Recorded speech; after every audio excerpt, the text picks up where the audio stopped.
আসসালামু আলাইকুম। আমি ডাক্তার এইচ.এম. মেজবাউদ্দিন, সহকারী অধ্যাপক, শিশু সার্জারি বিভাগ, বাংলাদেশ শিশু হাসপাতাল ও ইনস্টিটিউট, নবজাতক শিশু ও কিশোর সার্জারি রোগ বিশেষজ্ঞ ও সার্জন। আজ আমি আপনাদের মুসলমানি বা সুন্নতে খাতনা নিয়ে কিছু প্রশ্নের উত্তর দিব। মুসলমানে আমরা কি উদ্দেশ্যে করে থাকি? হযরত ইব্রাহিম আলাইহিস সালামের কিছু কাজ আল্লাহ তাআলার নিকট এত বেশি পছন্দনীয় হয়েছিল যে সেগুলি আমাদের নবী হযরত মুহাম্মদ সাল্লাল্লাহু আলাইহি সাল্লামের সুন্নতে পরিণত হয়। তার মধ্যে সুন্নতে খাতনা একটি। এজন্যই আমরা ধর্মীয় বিশ্বাসের উপর ভিত্তি করে সুন্নতে খাতনা করে থাকি। সুন্নতে খাতনা কাকে দিয়ে করাতে হবে?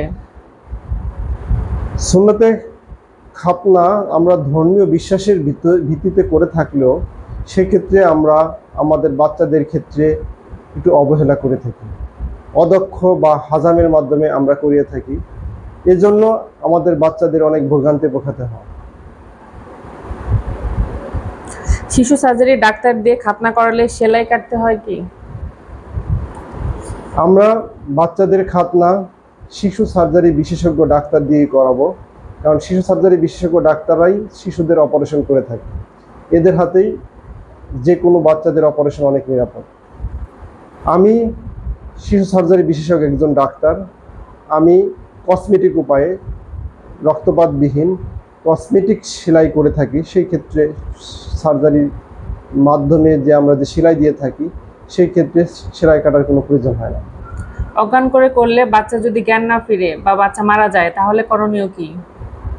যে কোনো অজ্ঞানের কিছু জটিলতা আছে, কিন্তু মুসলমানের ক্ষেত্রে যে সুন্নতে খাতনা আমি পেনিসের গোড়ায় বা লিঙ্গের গোড়ায় ইনজেকশন দিয়ে লিঙ্গটা অবশ করে নিই। সেক্ষেত্রে বাচ্চাকে অজ্ঞান করার কোনো প্রয়োজনীয়তা হয় না। যেহেতু অজ্ঞান করা হয় না, সেক্ষেত্রে জ্ঞান ফেরার কোনো সমস্যা নেই এবং নির্ভয়ে আপনারা এই পিনাইল ব্লক বা লিঙ্গের গোড়ায় ইনজেকশন দিয়ে আপনার বাচ্চার খাতনা করাতে পারেন। সেক্ষেত্রে খরচ কেমন হবে? আমি অনেক কম খরচে নিয়মিত খাতনা করে থাকি। কোনো রকম ভয় ছাড়া আপনারা আপনাদের বাচ্চাদেরকে আমাকে দিয়ে খাতনা করাতে পারেন। আমি নিয়মিত পিনাইল ব্লক বা অজ্ঞান ছাড়া বাচ্চাদের খাতনা করিয়ে থাকি। ধন্যবাদ।